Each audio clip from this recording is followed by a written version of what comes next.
Welcome to this tutorial. In this guide, I'll walk you through the steps to hide your followers from showing up on your Facebook timeline. To begin, tap the three vertical lines located at the top right corner of your screen. Next, go ahead and tap the settings icon. It looks like a little gear. Now that you're in the settings and privacy section, scroll down until you find an option labeled Followers and Public Content. Tap on that.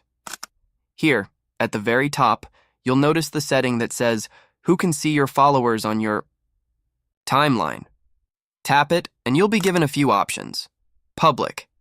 Everyone, whether they're on or off Facebook, can view your followers. Friends.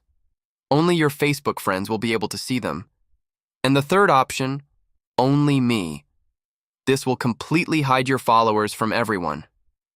If your goal is to hide your followers, simply choose the third option.